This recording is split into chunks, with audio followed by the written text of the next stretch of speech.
everyone, since Sunday ngayon, syempre family day, and nandito kami ngayon sa itaas, yes. And ganito ang aking outfit kasi nga medyo umaambon dito sa taas. And ngayong araw na to is meron kaming pinrepare or ni-ready na pagkain kasi dito kami kakain ng aming hapunan. So parang ang style ng ating video is probinsya style. So ganun yung gagawin namin ngayon. So dito, mamaya papakita ko kung ano yung mga pagkain na ni-ready namin at pagsasaluhan namin maya-maya sa aming hapunan. So kaya ganito yung ating peg for today kasi nga medyo umaambon, makulimlim. Ayan, makulimlim ang langit. Ayan, pero mahangin naman dito sa taas kaya masarap tumambay dito. O di ba?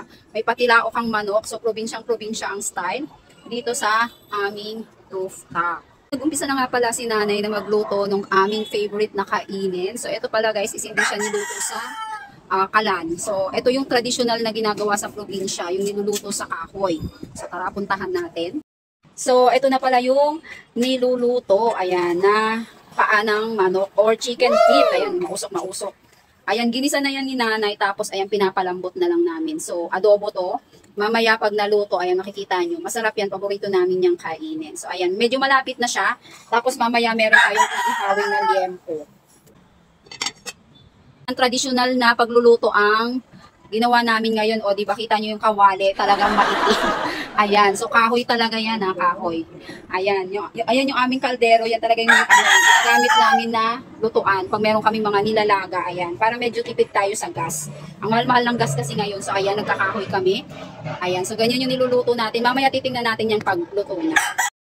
So, ito nga pala guys, yung sinaing. Dito na rin nagsaing si nanay. Ayan, so luto na, nauna niya yan sinalang. And ililipat niya yan dito sa isang kaldero na hindi maitim.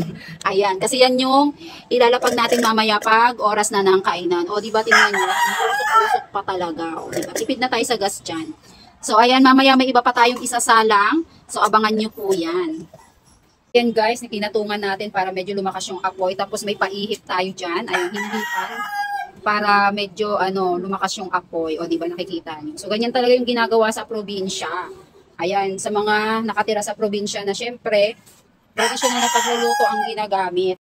Habang hinihintay namin ni nanay maluto or lumambot, yung niluluto niyang adobong paa ng manok or yung chicken feet, ayan, nag-set up na kami dito ng aming lamesa. Dito kami kakain kasi dito is may silong. Medyo umaambon na rin kasi nung ganitong oras na to. At saka syempre para sure na hindi kami mauulanan or maaambunan, lalo na't may kasama kaming mga bata.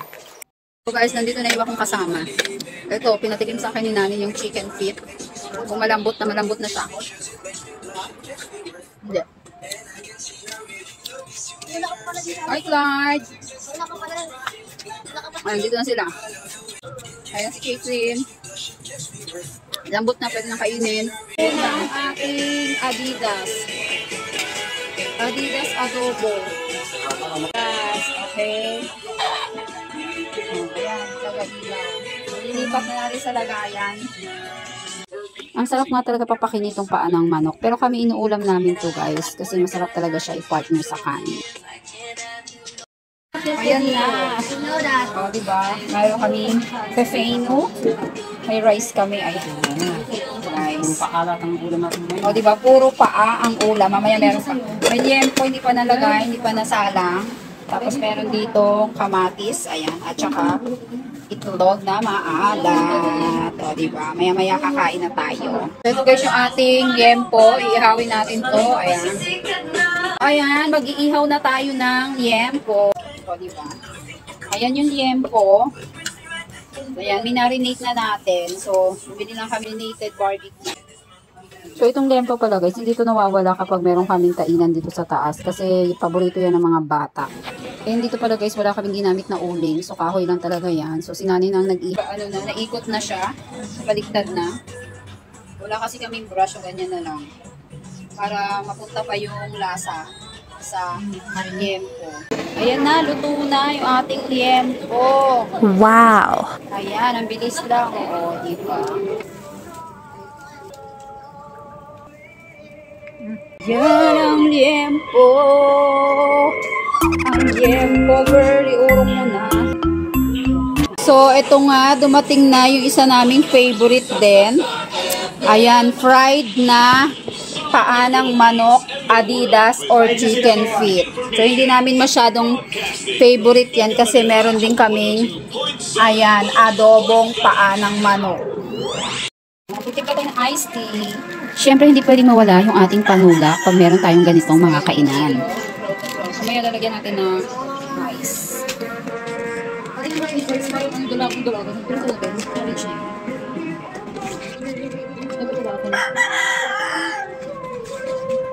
O, diba may iced tea tayo? Dito ng yellow.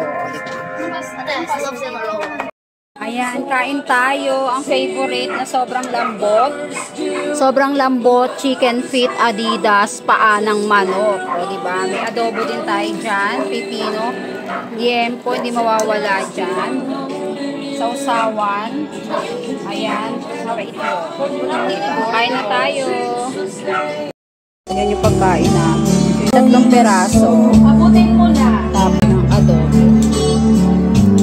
Like the night when the you Ayan,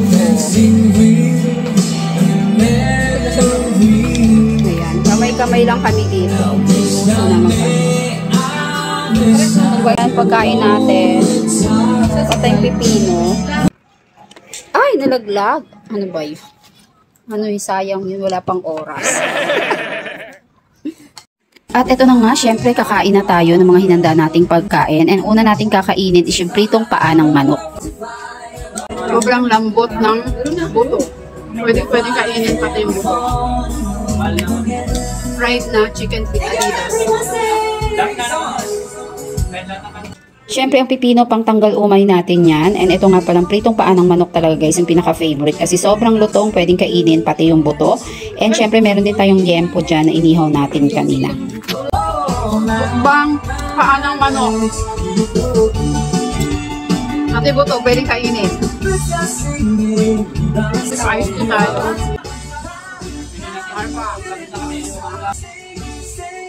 Ito, adobo, paa ng manok. So, ito yung ating suka. Crispy paa ng manok or Adidas or chicken feet. Pwede mo kainin yung buto. Ito pala guys, para ma-achieve yung ganyang kalambot na chicken feet, kailangan daw i-pressure cooker ng 1 oras mahigit or 2 hours. So ayun guys, yung ating vlog for today. Malakas na yung ulan. Medyo umaangkin na dito sa likod ko. So thank you for watching. Bye-bye!